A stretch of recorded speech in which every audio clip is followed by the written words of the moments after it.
জিনিস শুরু করার আগে অনেক পরিশ্রম করতে হয়, অনেক মানুষের কথা শুনতে হয়। সে কথা যদি কান দেন তাহলে কোনো লাভ হবে না। কারণ মানুষের কথা কান দিতে গেলে আপনি পিছনে ঠেলে যাবেন, সামনের দিকে আগাতে পারবেন না। কারণ কি জানেন, ধরেন এই আপেলটাই, এই গাছটা লাগানোর পরে তার মালিক কিন্তু এর পিছনে অনেক শ্রম দিছে। কারণ এই গাছটাকে যত্ন করতে হয়েছে, গাছে পানি দিতে হয়েছে, সেচ দিতে হয়েছে, আরও বিভিন্ন রকমের কাজ থাকে, সেগুলো কিন্তু করতে হয়েছে। প্রত্যেকটা কাজের পিছনে কিন্তু অনেক পরিশ্রম থাকে। তারপরে আল্লাহ যদি সহায় হয়, ভাগ্যে রেখে রাখে থাকে, তাহলে সেখান থেকে আপনি সফলতা অর্জন করতে পারবেন। বুঝছেন? এখন আপনাকে যখন সব কিছু দিয়ে দেবে, আপনাকে দিয়ে মন পরীক্ষা করবে যে আপনি কতটুক বার নিতে পারবেন বা কতটুক আপনি সহ্য করতে পারবেন, কতটুক আলগাইতে পারবেন। সেই ওজনটা কিন্তু প্রথম অবস্থায় দন দিয়ে যাচাই করা হয়।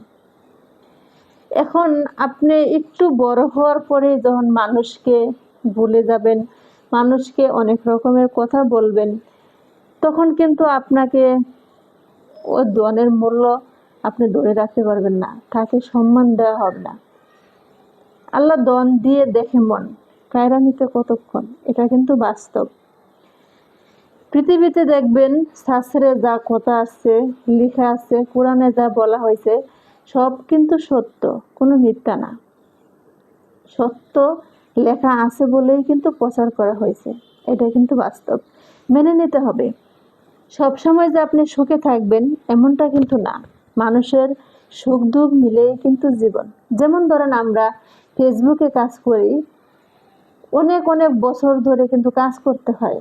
দুই একজন হয়তোবা ভাগ্য গুণে অল্পতে সফলতা নিয়ে আসতে পারে, তার ভাগ্যের লেখা ছিল, তার ভাগ্যে ছিল, কিন্তু সবার ভাগ্য কিন্তু এক না। আর সব মানুষ কিন্তু একরকম হয় না। আল্লাহ আমার ভাগ্যে যা দিছে আপনাকে তা দেয়নি, আপনাকে যা দিছে তা কিন্তু আমাকে দেয়নি, এটা কিন্তু বুঝতে হবে। তো যখন আপনাকে অল্প একটু ধন সম্পদ দিবে, আপনি একটু বড় হবেন ধীরে ধীরে, তখন কিন্তু অসহায় মানুষের দিকে একটু সুনজরে তাকাবেন, দেখবেন তখন আপনি ওইখান থেকে পা মুচকে পড়ে যাবেন না, আপনি শক্ত হয়ে দাঁড়াতে পারবেন।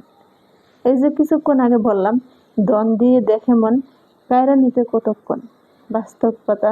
বিশ্বাস করেন আর ট্রাই করবেন, না হলে আর 5টা মানুষকে জিজ্ঞেস করবেন।